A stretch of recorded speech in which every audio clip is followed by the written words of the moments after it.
Estamos de volta com o Ciência Notícia, o programa que aborda assuntos do meio científico. Hoje a nossa conversa é sobre a situação dos manguezais de Florianópolis. A nossa convidada é a professora Clarice Panitch, do Departamento de Ecologia e Zoologia da UFSC. Professora, agora neste segundo bloco, vamos falar também sobre os responsáveis, pelo mangue. Quer dizer, quem deveria dar a devida atenção aos manguezais? O poder público, não só de repente, mas também toda a comunidade, as pessoas que estão ali envolvidas, eu diria diretamente, que sobrevivem do mangue ou que moram próximo do mangue, ou seja, quem são os responsáveis? Bom, os manguezais são um patrimônio da humanidade, isso dito pela Unesco. Então, todos nós somos responsáveis, todos nós devemos cuidar. Aí está um grande erro achar que só o governo, tem que cuidar. Não, cada um de nós, como cidadãos, devemos cuidar, respeitar e ajudar a preservar. Então, não é só do governo, não é só da universidade, não é só da prefeitura, não é só do empresário. Então, todos, como é patrimônio da humanidade, todos devemos cuidar. E, naturalmente, geologicamente, os manguezais são áreas não edificantes. Não se pode construir nos manguezais nada, porque justamente o substrato dele é impróprio geologicamente, em termos de engenharia, para se construir. Né?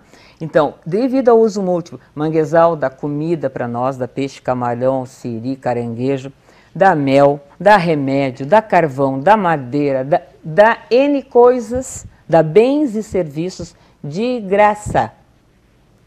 Olha só, o manguezal dá de graça. A gente vai lá, cata tudo, sai de lá, e o que a gente coloca? O que a gente deixa no manguezal? Ele cria para as pessoas e as pessoas não... Nós vamos lá, tiramos e... Não deixam nada em troca. E o que nós deixamos? Não tem contrapartida.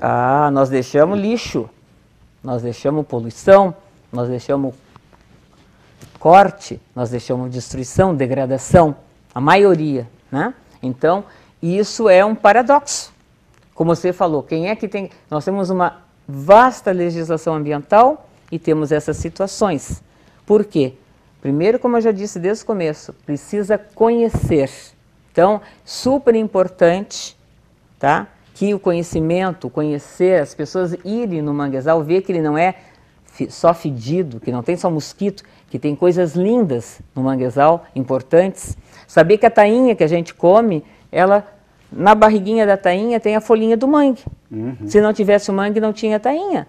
Se não tivesse manguezal, não ia ter camarão, por exemplo. Se alimentam dos nutrientes. Justamente, produzido pelo manguezal.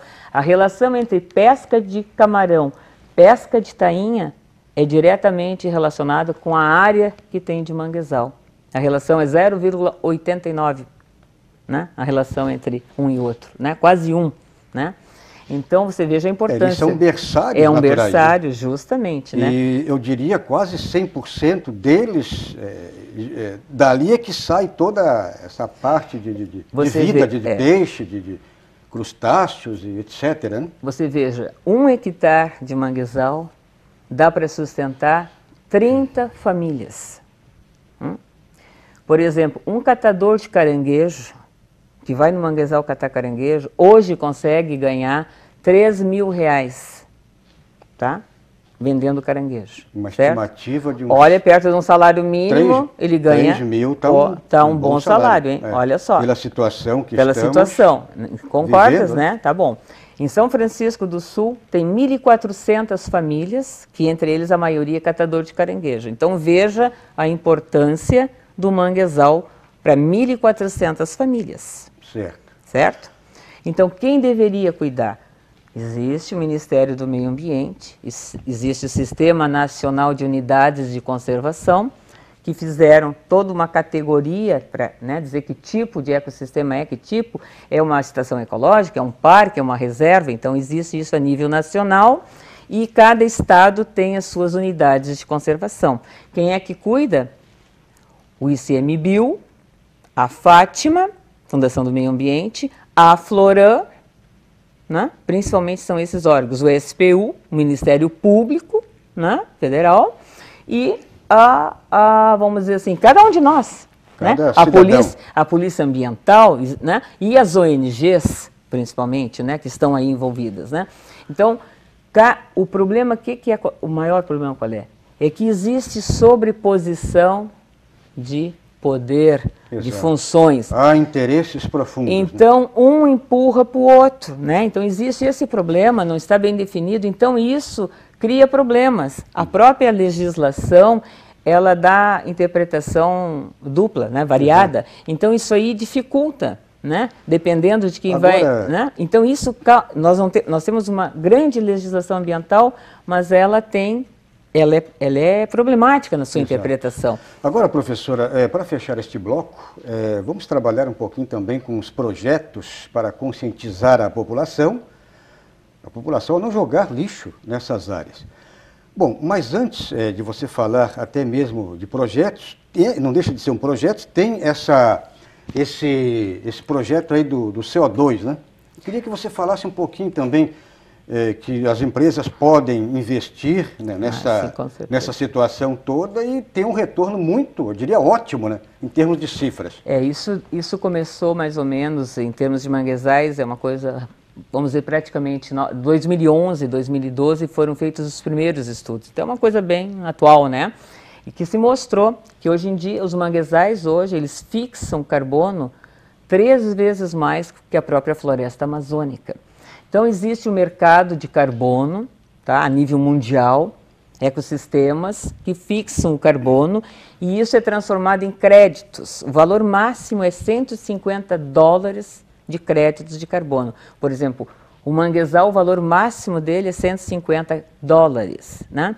Então, cada ecossistema, por exemplo, o mangue o mangue preto, por exemplo, ou branco do manguezal, ela fixa tantos miligramas, tantas gramas de carbono. Então, isso vale quanto em dólar? Uhum. Então, você tem a área do manguezal, quantos hectares essa planta ocupa, você multiplica, você tem o valor em dólares. Quanto vale aquele sistema em dólar?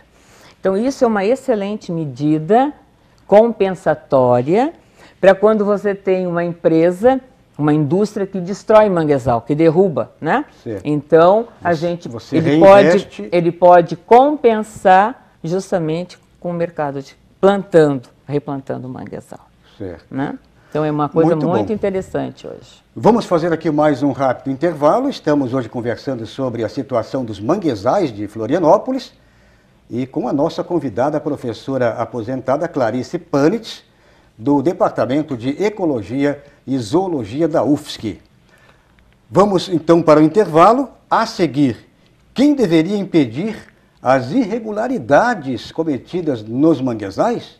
Eu vou pedir aqui para a nossa coleguinha chamar o nosso intervalo, né? Vamos para o intervalo, vamos manguear.